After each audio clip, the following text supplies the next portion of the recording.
Ellen McCauley at Prayed Off in Syracuse, New York. We're talking about listening to our bodies, not being tired, and let's talk about Jesus for a minute. Jesus, and I love that show, The Chosen, and I just think it's fabulous, and I highly recommend it. And it brings the Bible to life. And if you know the Bible well, you'll know that Jesus would go off by himself to be alone and pray and talk to his Father. Jesus had a human body that needed rest, that needed to just take a breath, that needed sleep, that needed to be restored. He also went and hung out with his buddies and had camaraderie with them. Jesus avoided that kind of burnout. And you know what's interesting? Even retired people get burned out. People think I'm so rest from being on a cruise.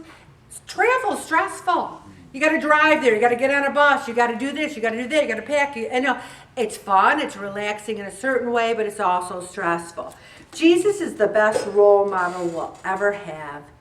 He went off to pray by himself, to be alone with God. He showed us that we should have balance in our lives. And Jesus expected to have excessive demands put upon him, but he also knew when to walk away. He said there will be poor always. He could not help everyone. And you know, it's interesting. The Wreaths Across America project is a little bit more than I thought it was going to be. I thought everyone under the sun would be coughing up $17 and that I would sell 6,000 wreaths in no time. It's like we're at 631 wreaths, and December 13th is the cutoff. But I've come to believe that I'm going to build an infrastructure. My goal for this year is revised to maybe get 2,000. Then next year maybe 4,000. Then the year after that 6,000. What God does not want me to do is quit. And he also doesn't want me to stress out about it. We can only learn and do the best we can about weight loss, about Wreaths Across America, about all things. There's always going to be a to-do list. You have a to-do list until you die. And then you die, and then no one cares about your to-do list. Somebody else will do it, right? Right. But there's always going to be it. And you know what my mother used to always say? That drawer will still need cleaning tomorrow, so let's just do it then. You know? We can only do the best we can. We have to look out for ourselves. If you're tired all the time, you need to step it up. But before I even get to that, I want to just remind everyone that on the back of the food log are two literally delicious recipes. One is for a cauliflower salad that's cold and it's delicious. And the other is a crunchy crab salad with tomato. I highly recommend both of them. We have them all the time and we love them. Getting back to tired all the time, step it up.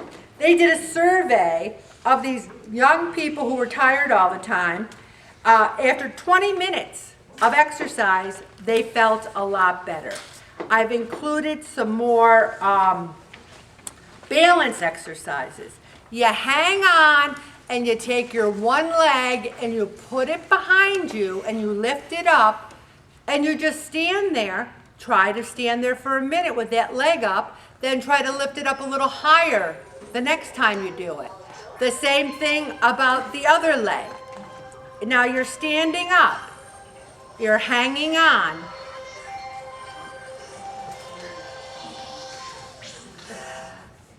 Prior to Pray It Up, please make sure that your cell phones are on silent. Thank you. Also, single leg stance with arm. Now that's going to take a little bit more work. Hang on first. Put that leg up and put your arm up. Try to do it for a minute, then try to let go. And then try to do it for a minute, okay? And then do it on the other side. Balance is so important. 2 people I know this week fell and broke their hip. Nobody had prayed off, thank God. And it's not even snow and ice yet. Side leg raise. Stand there, hang on, and put your leg to the side. Try not to twist your body. Now, balancing wand, I don't really have a wand, but maybe I'll think about balancing a wand. Okay, I'm going to stop right there, Bob, and I'm going to play this song.